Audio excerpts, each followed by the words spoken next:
From the St. World headquarters, I'm Don Lemon. Good night.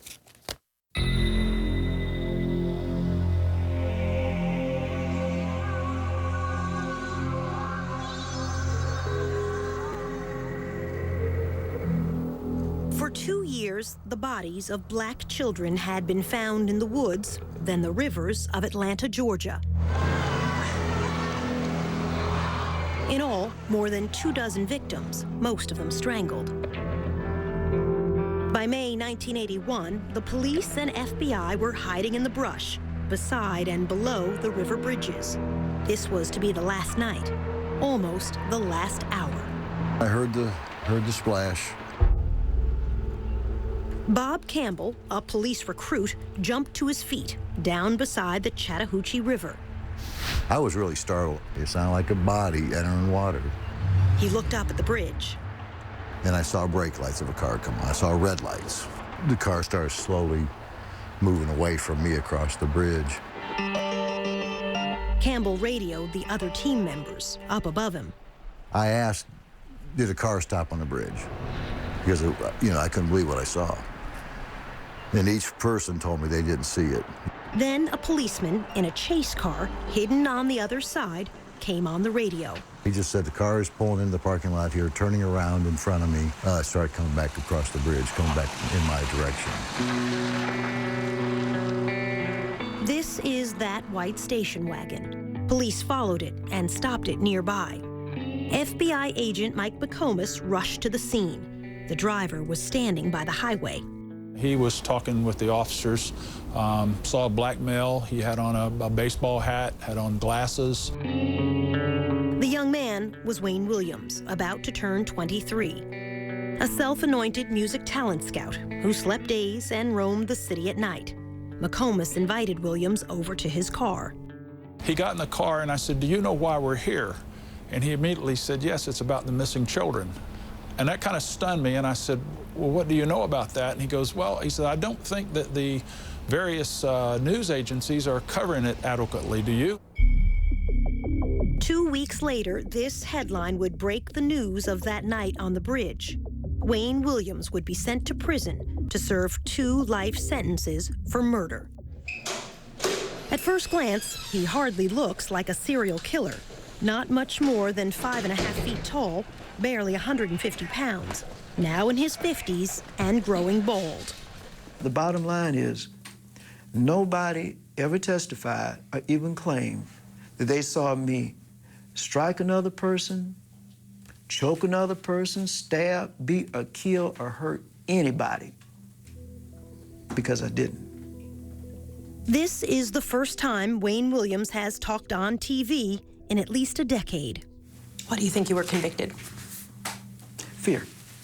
What do you mean?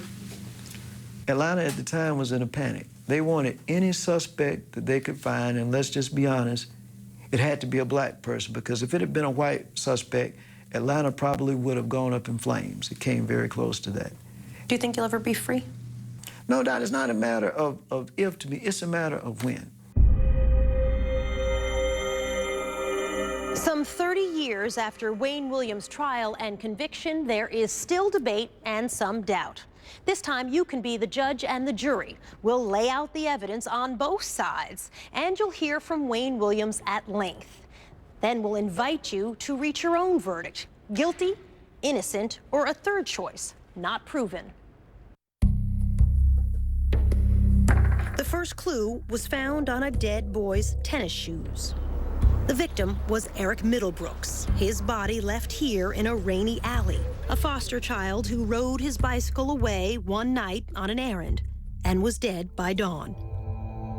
Detective Bob Buffington saw something red stuck to Eric's tennis shoe. And I noticed in the flap of the edge of this shoe, this tuft of what to me appeared to be wool. And that was it. We could find no other evidence. Back at homicide, Buffington showed the fibers to his superiors. The lieutenant made a big joke out of it and told the rest of the squad that if I went over to the lieutenant's house and cleaned out the the lint trap in his dryer, we could probably clear out all the cases in the city of Atlanta. Still, Buffington sent the fibers to the state crime laboratory. A young forensic scientist, Larry Peterson, took a look. So why was a fiber that was stuck in the crack of a shoe, why was that Because it was important? somewhat loosely there, and people don't normally have tufts or carpet fibers loosely stuck in their shoe. From those few thin threads, Peterson would begin to build a case to try to catch a killer. How many fibers across the board did you look at every day in this case, when the case really started getting busy? 100, 500, Well, 1,000? Literally, there's going to be hundreds, if not thousands, of fibers there, depending upon the case. In the spring of 1980, no one wanted to believe a serial killer was loose in the city, even when Bob Buffington spotted a disturbing pattern. There had been a sharp increase in the number of children under the age of 14 who had been killed. When he told his boss at Homicide, the major threatened to transfer him. And I truly think that they were afraid that there would be a panic. It was this mother, after the loss of her 9-year-old son, who finally forced police to listen, but not until almost a year after her boy died. Camille Bell and her children lived in these project apartments, poor to the eye, but rich in mind and spirit. Yousef Bell was an honors student in the gifted program at school. On a warm October Sunday in 1979, he walked away on an errand to buy snuff for an elderly lady downstairs. He went barefooted in a pair of brown shorts. He got to the store, he bought the snuff, he started back home. Less than half a block from this store, Yousef Bell stepped off this curb and vanished. And nobody saw anybody do anything or anything, but they did see him come back across the street. And that's the last that we saw him. Camille Bell called the police. They came and said they'd write a report. That's all. Days went by. Camille waited with 2 older children and Yousef's 3-year-old sister. And so she is terrified. If he can go to the store and they can steal him, then she doesn't want to leave the house. She doesn't want to do anything. Camille hid her own fear from her children. And you've got to hold them together so you can't act as scared as you are.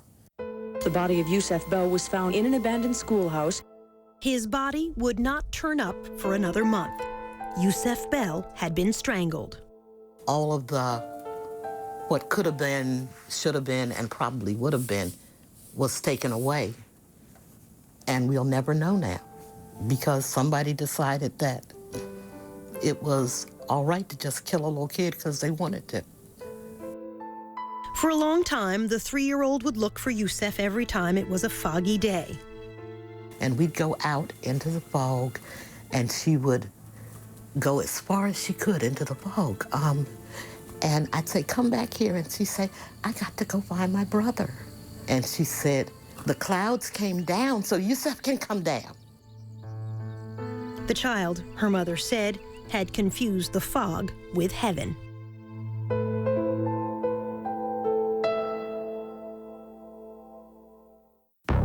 Still ahead, the boy who was too brave. I mean, he was like, man, I want to find this killer and get this reward money. A drive-by threat against the FBI chief's child. Some guy in a pickup truck said, I'm gonna get you, nigga. And in the end, the curious question of the CIA. When you're 19 years old, you're saying you work for the CIA. You've been recruited. I'll let the document speak for itself. I'm not going to comment on it. Then. Do you know how to kill someone with a chokehold? That's a yes or no answer. No, it's not. Yes, no, it is, actually. No, it's not. No, it's not. Do you know how to kill someone with a chokehold? No, it's not.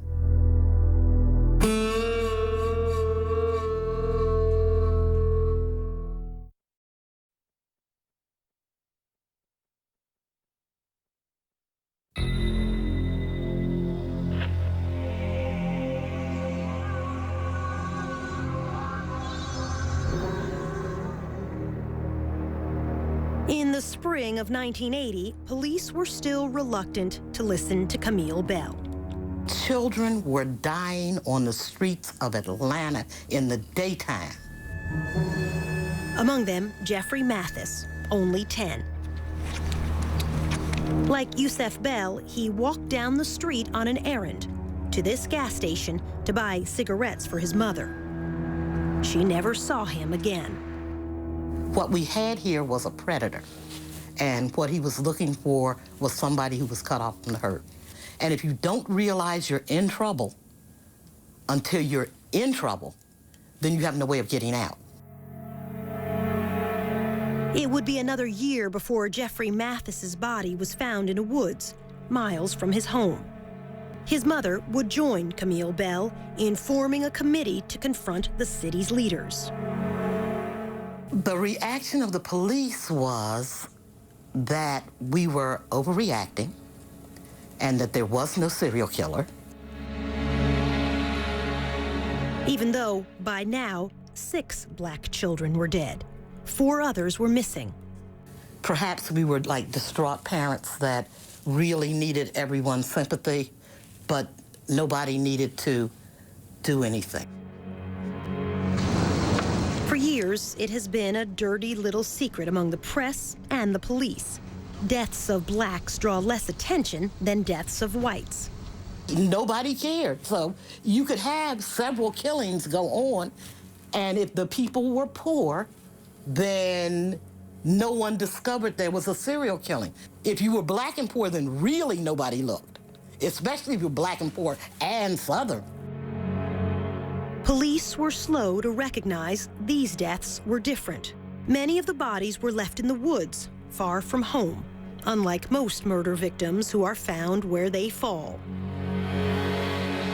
Unsolved murders of children is very rare. If a 9-year-old got killed, it was because somebody slapped him across the room, he hit his head, and he died.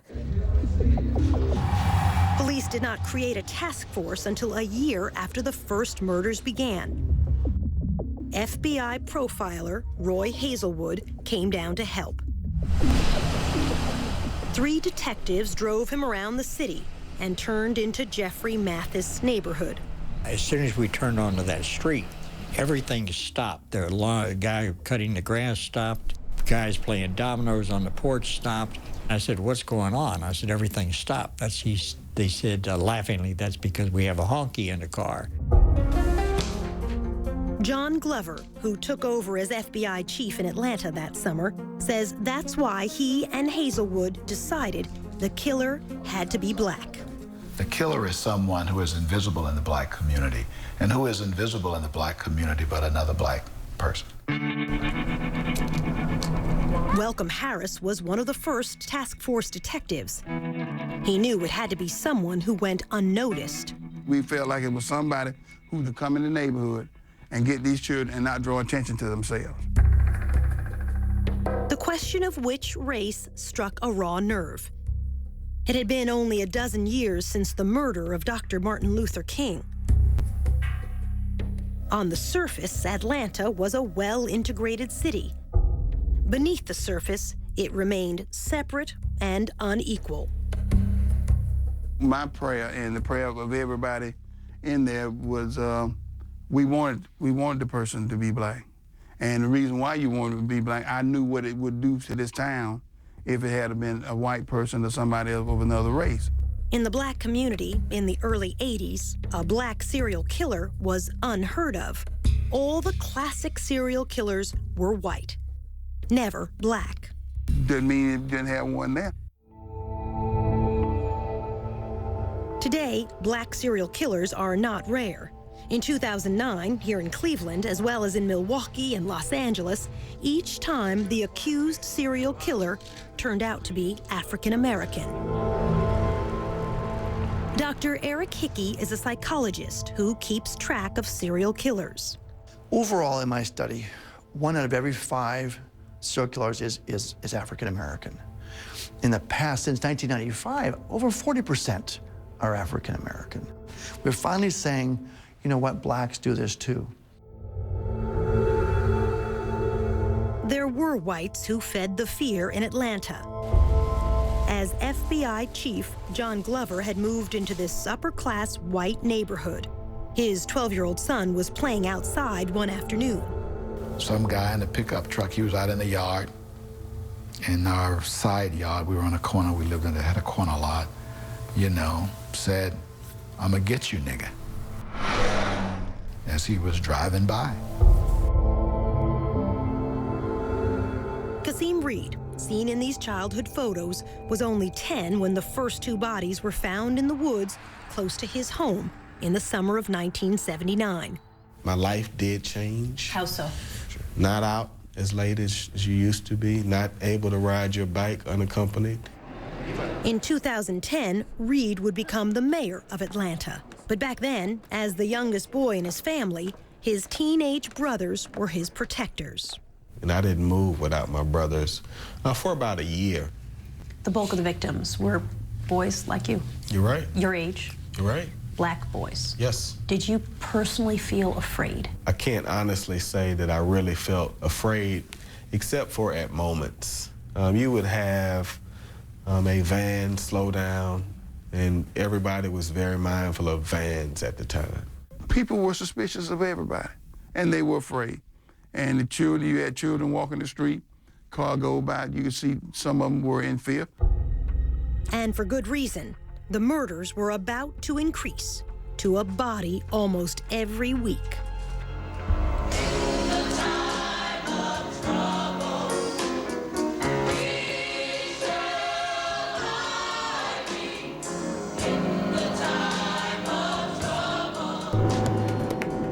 Coming up, a creature of the night.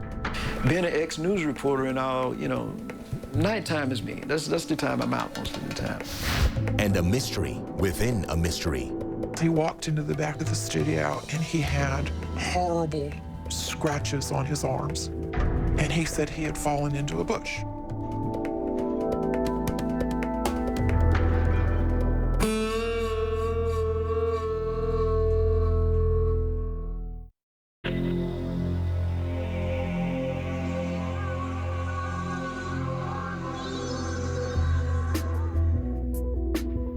So many of the children who died were poor, who earned spending money carrying groceries, running errands for others. Or, like Luby Jeter, peddling car deodorizers outside this supermarket on New Year's weekend, 1981. His mother worried about his going off alone. He said he was a big boy. They had to catch him first. Luby was a good student, a sophomore in high school. A witness at the shopping center that day saw Luby with a man and helped a police artist draw this sketch, a man with a baseball cap, perhaps a scar on his cheek. Luby never came home. I believe he'd been kidnapped. Police searched the woods around Atlanta. They did not find Luby. Instead, police found two other bodies.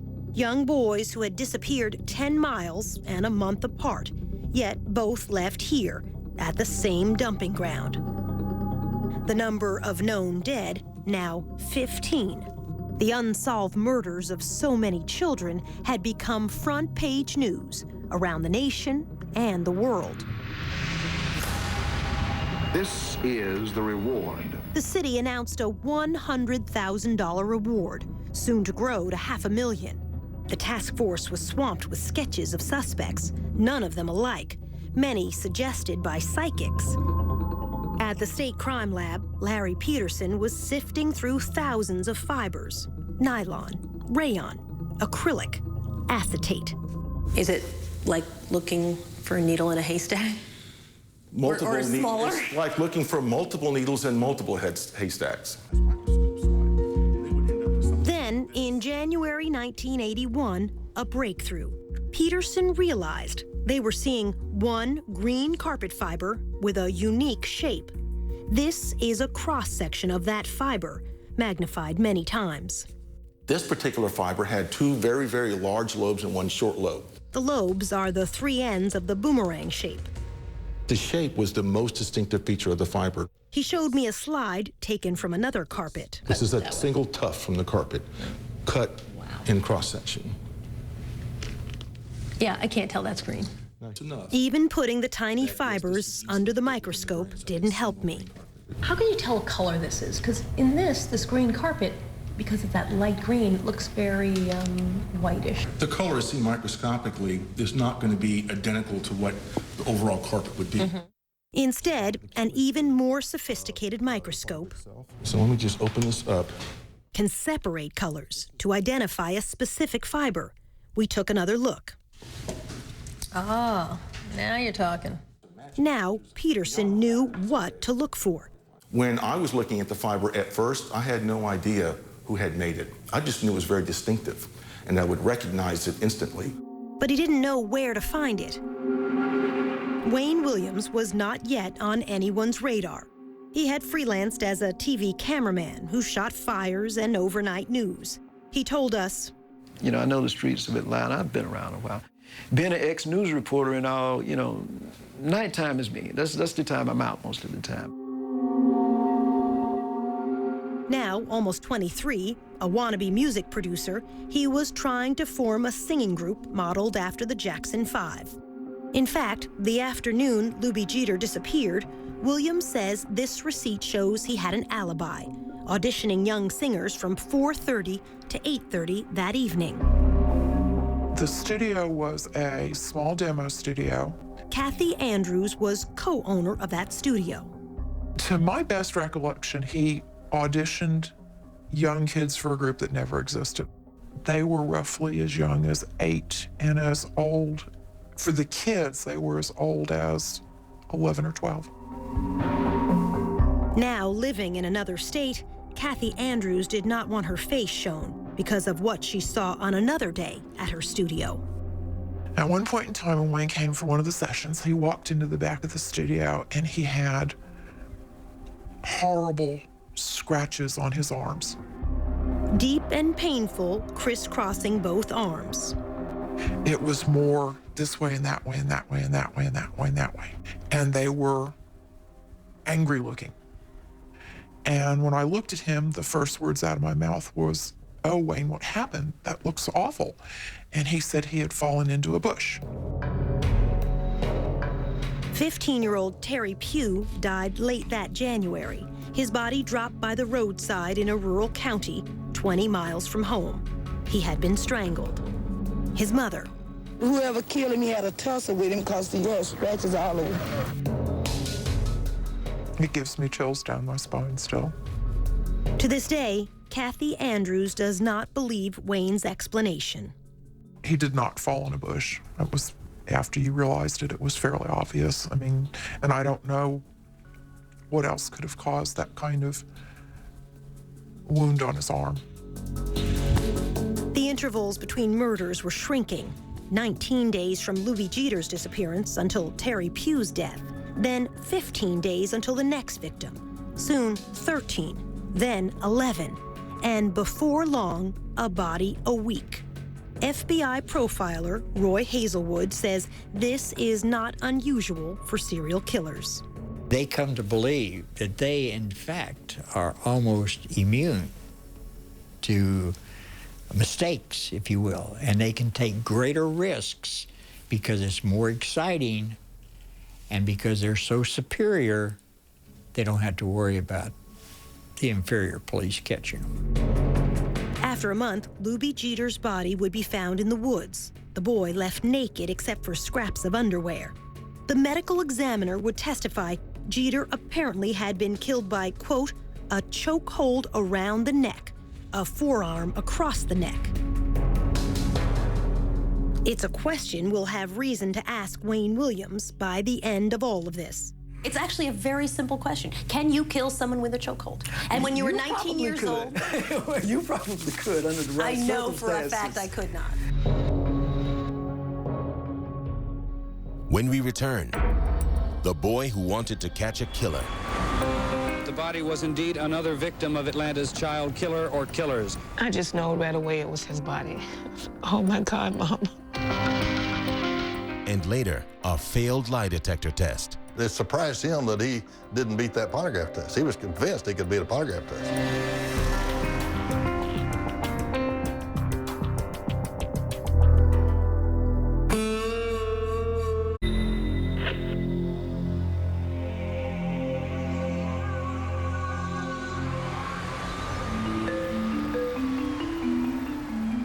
There's yet another twist in the missing and murdered children case. Atlanta is a city of frustrations and fears. As the number of missing and murdered children grows. That the body was indeed another victim of Atlanta's child killer or killers. We're told that the child... Patrick Baltazar was the kid who was convinced he could catch a killer.